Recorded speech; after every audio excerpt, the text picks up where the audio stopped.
He's also a passionate musician, advocate for autism awareness, a mission that we should never refuse. His entrance, guys and gals, in this incredible event will be sure to enthuse the masses as he rushes always with positivity and erases the blues. So let's get crazy like a mid-2000s coach riding Tom Cruise. I can already see the increase, guys and gals, in views as I welcome a talented, humble, kind human being.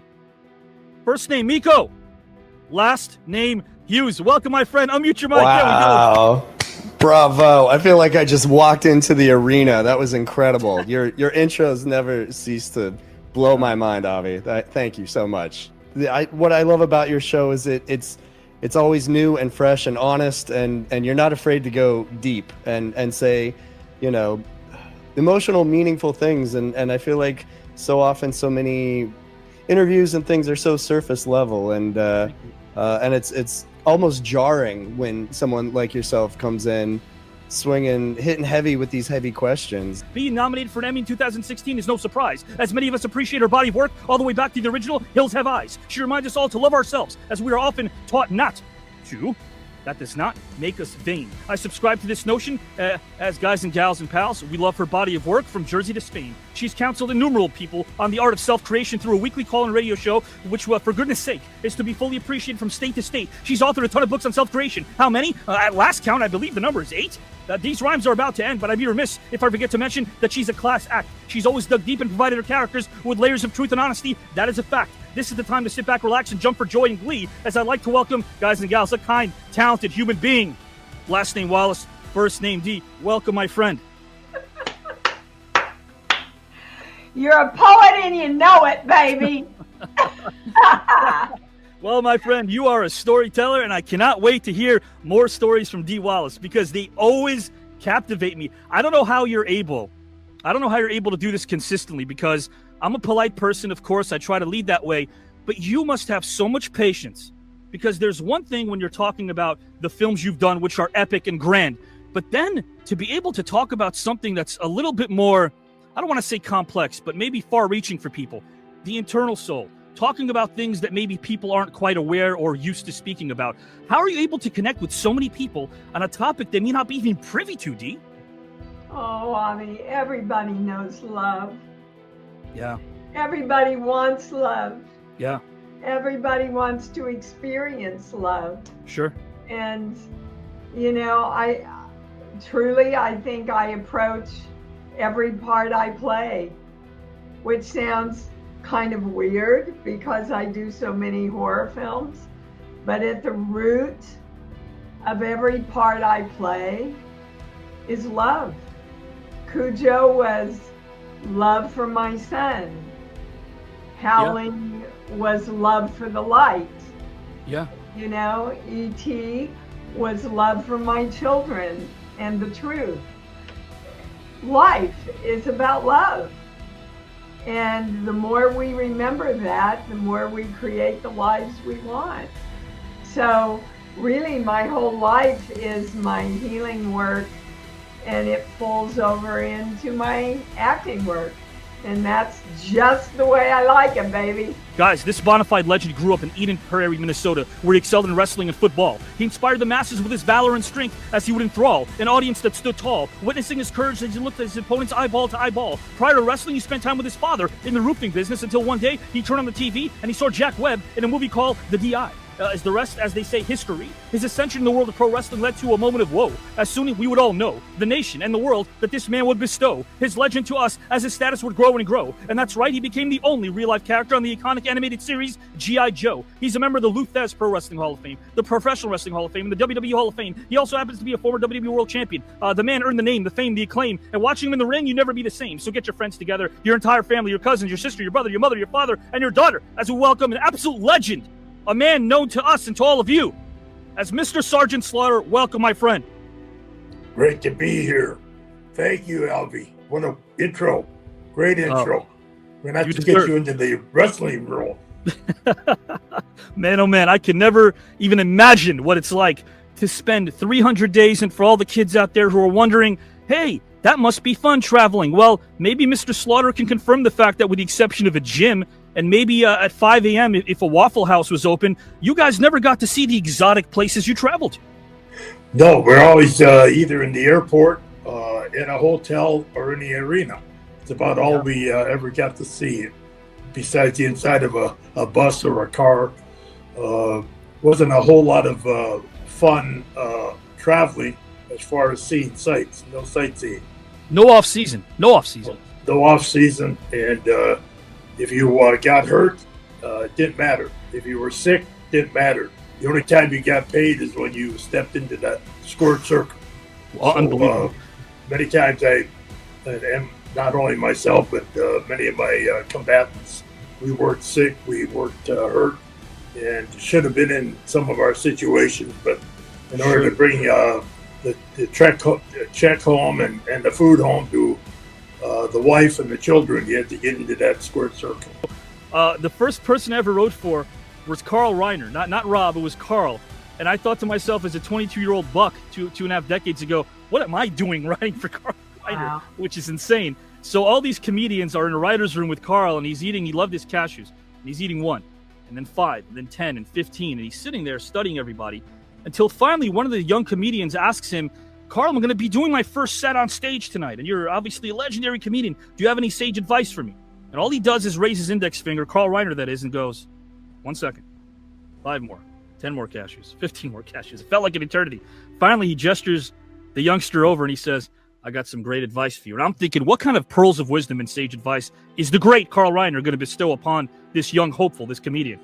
He waits for about 30 seconds and he says, whatever you do tonight when you go on stage, kid. And the kid goes, yeah. And Carl says, don't suck. This is the first topic. I'm going to read it out to everybody, set this thing up. I called this topic that I conceived healing history.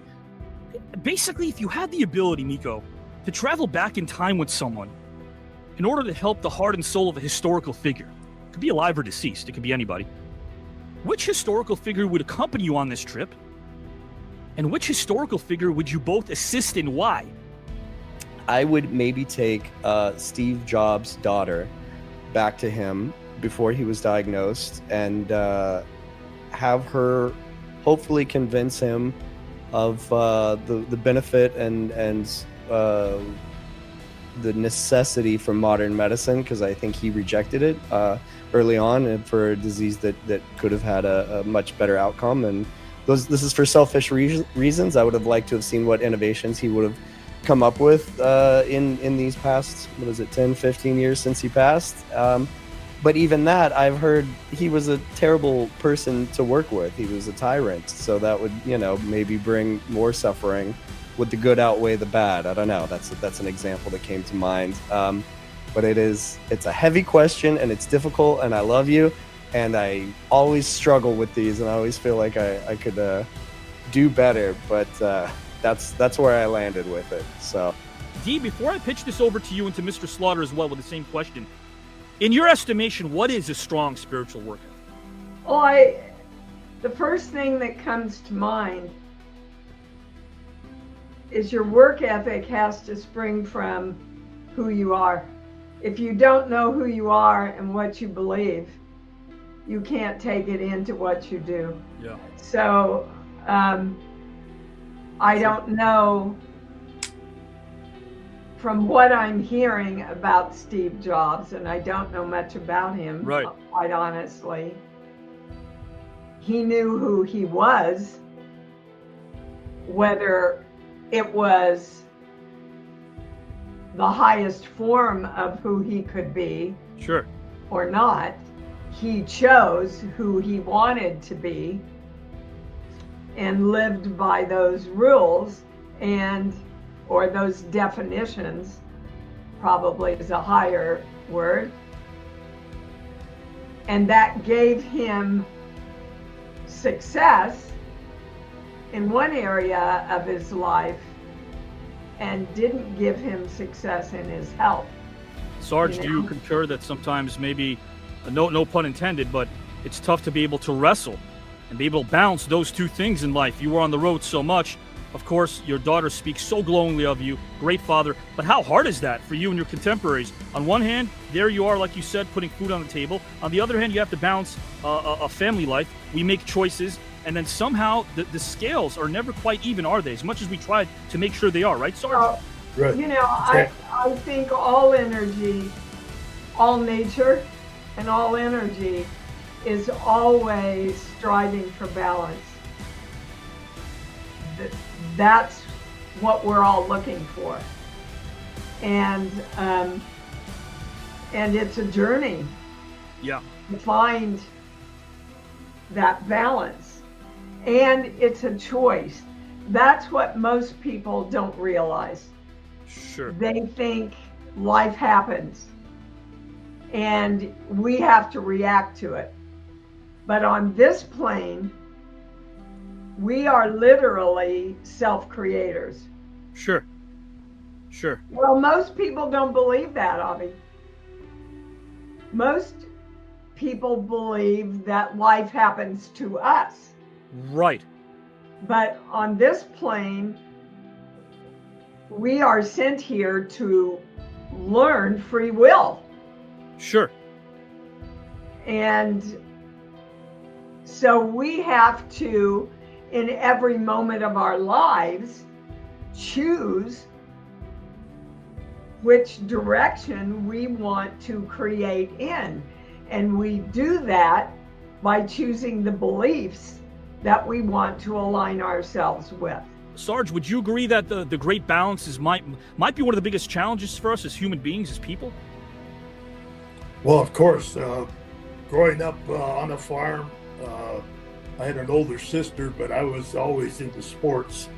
And I'd always have baseball games or football games against myself, and I would get a football and I would throw it to myself, make a catch, run into a tree or a bush or into a fence post and commentate in my mind and out loud what I wanted to have the outcome of the game. And I was always the hero, and I was always the one that made the winning catch or I hit the home run to win the game. And you're still doing it. Yeah, I'm still doing it. Yeah. Yeah. And so I went through life thinking that I wanted to be a professional athlete of some sort, because that's what made me happy. I enjoyed competing and going up against different athletes. And then we moved away from the farm, and of course my father became a roofing contractor, and I had to follow in his footsteps. And Sure. I'd be up on those roofs, and it'd be hot, and be cold in the winter, hot in summer, and I always kept thinking that this isn't really what I want to do. And I was a great athlete in high school, but we were poor people. My parents couldn't send me to college or anything like that, so my best hope was to be recognized for my athletic ability and maybe get a scholarship. But that didn't come along, so I just kept trying to figure out a way. And one day, lo and behold, I had a friend who was a sports writer.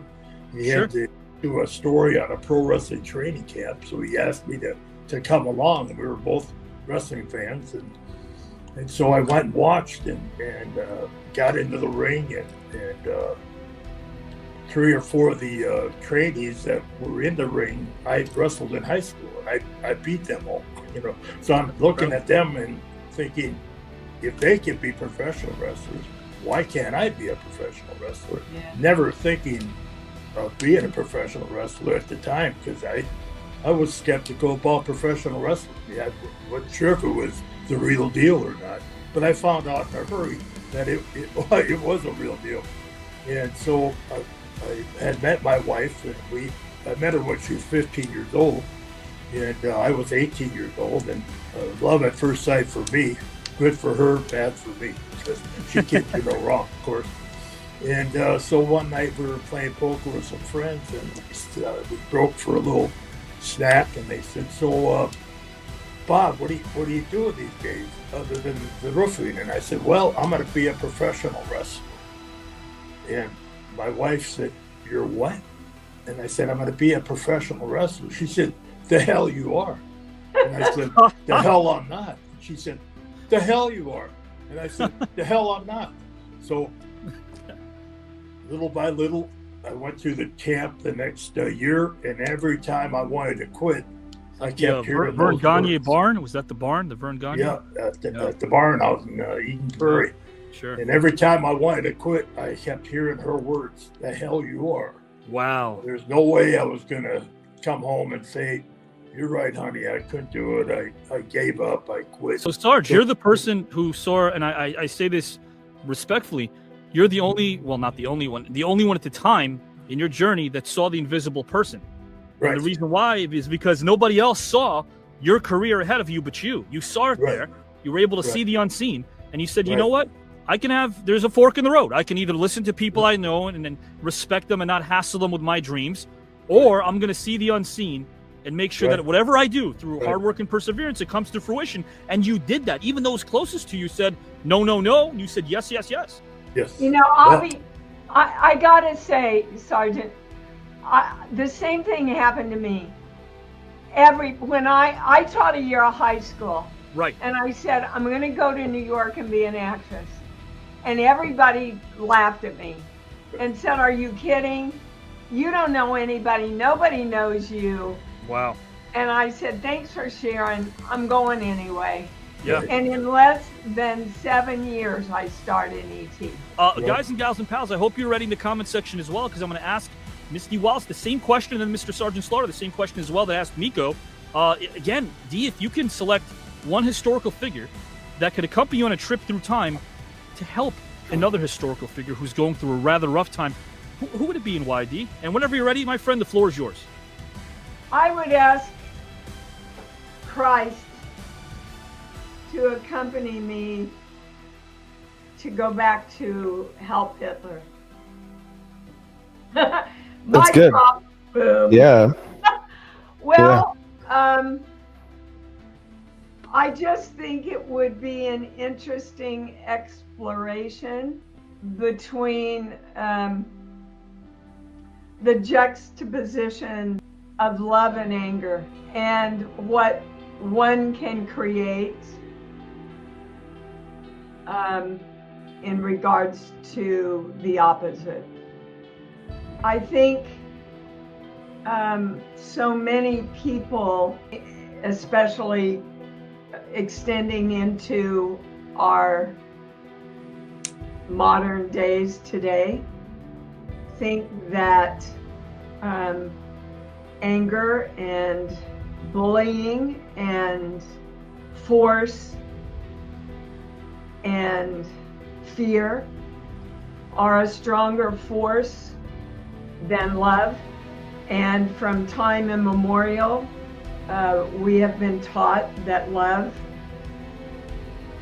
is the greatest force we have to create with. However,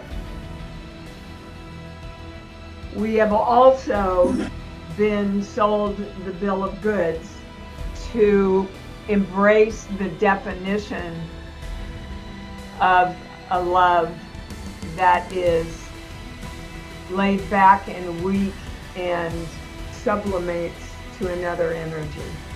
And Miko, I just gotta say to you, you have the kindest eyes. Do you know that? Dee, you are so sweet. You know I love you. That was very, very kind of you. Sarge, I think it's time, so Sarge. unexpected. I think it's time, Sarge. We have to show her our eyes. Yeah. I can't even see your eyes, guys. But then I got to thinking maybe Ben Franklin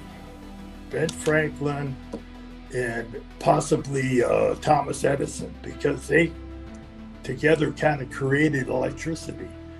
And without electricity, we wouldn't even be talking on this computer here right now. Without electricity, we wouldn't be doing anything, because the light bulb, living by a candlelight and not having electricity and having air conditioning and heat and all the necessary things that we have come to take for granted would be there. And I'd like to just think, would I love to have met those two gentlemen and introduce them to my pal Elon Musk. because without the electricity, he wouldn't have cars they're driving around now without any gas and without any fuel. And I just got to thinking that might be the two people I probably want to have met was Benjamin Franklin and Thomas Edison, along with Elon Musk. Just to hear the conversations between those three gentlemen on what they created and what he is creating. And not only is he with the electric cars, but he's, went up and got some astronauts that were stuck up in space. I mean, the man's incredible to do that. His mind, he's, a genius, of course, and just to have the balls to do something like that. I mean, what would have happened if he went up for those astronauts and they didn't come back and they all, deceased and this and that? He would have been the worst guy in the world, but because he was able to go out and get him and brought him back, he became a hero. But that was kind of the place I was going to was the electricity type thing and what we have today and what we're going to have in the future, because we don't know what's the future. I mean, what are we going to do after cell phones? What's going to be after a cell phone? What's going to be after the computer? What happens when you touch one little part of history? Could it be worse? You worse? tried the road to hell is paved with good intentions. Yeah. Is kind of the thread. I'm also still thinking about your sitcom idea, and I'm just seeing a 90s style like tape down the middle of the living room, and Jesus and Hitler are like, you stay on your side. Oh, well, I have to do the dishes over there. Like 999. I don't know. Yeah, Jesus. What happened to all the Milky Way, Jesus? Yeah. It wasn't me. It was MacArthur. I've done hundreds of Make-A-Wish. One of the hardest things to ever have to do is to go say goodbye to somebody, and do it in a way where you stay in character.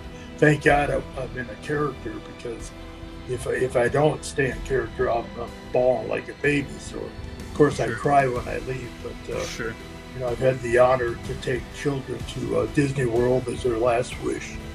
Take them in the Disney parade and have them on my shoulder. That's beautiful. Oh, good for you, honey. Sometimes it's surprising. I took a little boy to Disney World one time. He was dying of cancer, and he had about 6 weeks to live. And I said goodbye to him. I had to get back on the road. And I took his whole family down there. And about 10 years later, I was doing an autograph session, and his father came through the line to say hello and kind of reminisce about the trip down to Disney World.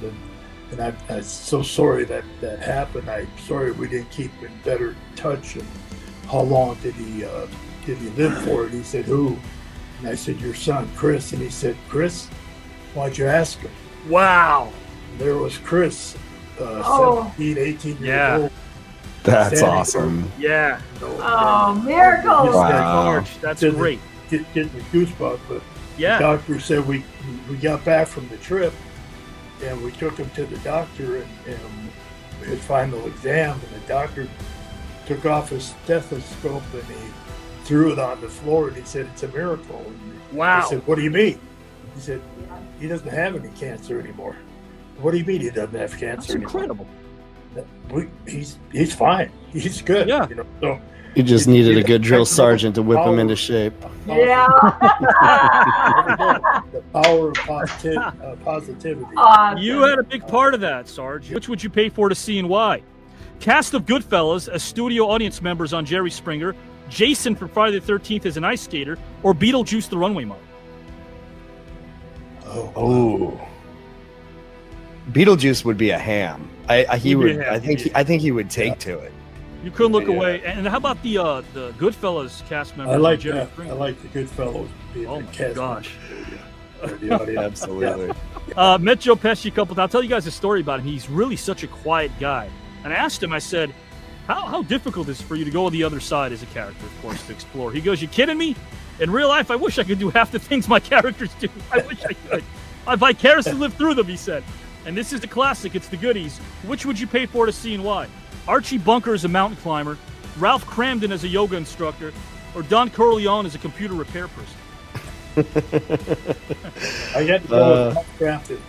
Ralph as a yoga instructor. Yeah. I'll go Don Corleone as computer repair. Yeah.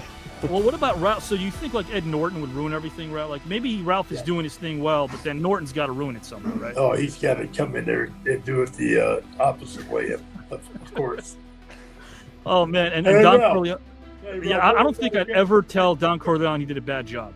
The person that wins this whole thing wins a 5-day, 5-night first-class trip to Greece for 2, and of course $15,000 as well. I didn't ask you earlier on, but Sarge, would you like to win this entire celebrity tournament? Of course. I pity the fool that's going to try to beat me. Miko, 157 Hall of Famers from the sports, music, wrestling, not to mention Oscar, Grammy, Tony, Emmy, Golden Globe, AMA, WGA award winners and nominees. Would you like to win the whole thing, Miko? Well, I would never choose to go against Sergeant Slaughter, but I'm certainly going to be hopeful. Miko, again, you've done a ton of these, my friend. You have a nice time? I always have a good time. This is a blast. My friend Sarge, you've done a ton of these. Did you have a nice time, my friend? I have a wonderful time. Can't wait to come back. Likewise. And you have a great rest of the evening. Thank you for your time, Thank you. thank you for being you, sir. Appreciate it. Have a great night. You're dismissed, Avi. Yes, sir. Okay.